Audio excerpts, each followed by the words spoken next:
Là, le mariage, la même chose, hein, on ne voit pas forcément la chose de la même manière.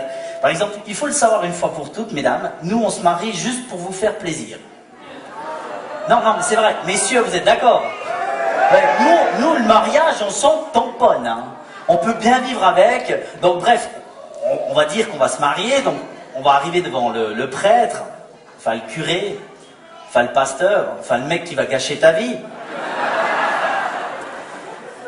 Et tu as l'anneau qui arrive comme ça, et tu te dis, oh, c'est juste pour officialiser la chose. Et il descend comme ça. Voilà, ça va mieux.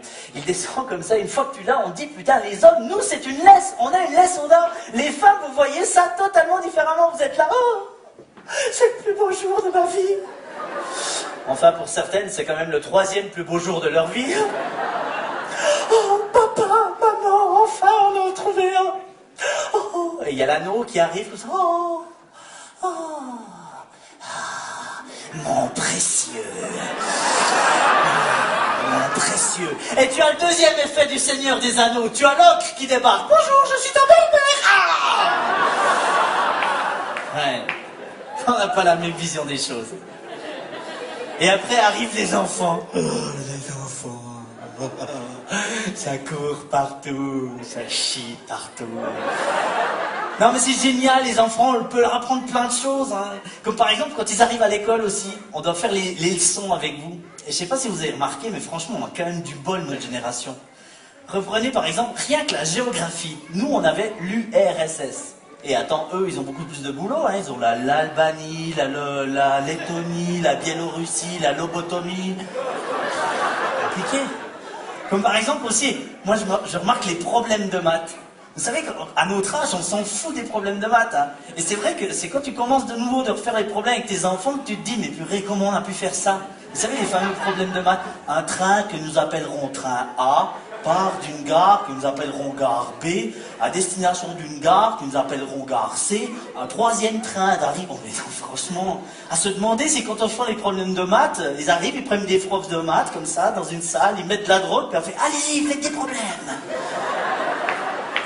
Ah. Par contre, c'est qu'à 25 ans que j'ai compris que ces problèmes étaient importants dans la vie. C'est lors d'une soirée entre potes, où il y a Thierry qui était en train de me demander « Reynald, tu mets combien de pâtes par personne ?»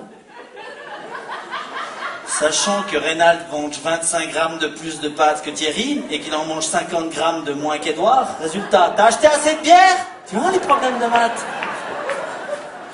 Et puis après, les enfants, ce qui est génial, c'est qu'on leur apprend aussi à draguer. Hein. Parce que c'est vrai que c'est pas toujours évident. C'est vrai qu'à 12-14 ans, on est un peu gêné. À 12-14 ans, tu es encore un peu... Oh. Julie, elle me plaît bien. Tu peux aller lui demander d'être à 14h dans le préau? Ça, c'est à 14 ans, c'est beau. À 18 ans, tu as l'alcool qui t'aide. Oh, t'es bonne. Et à 25-30 ans, tu as mythique et célibataire.ch.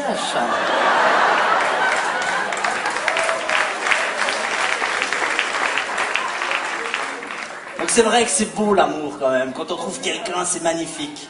Et nous autres, artistes, on a quand même une chance incroyable. Qu'on soit danseur, qu'on soit comédien, qu'on soit humoriste, on a tous les soirs la chance, quand on est sur scène, d'avoir l'amour du public. Merci beaucoup.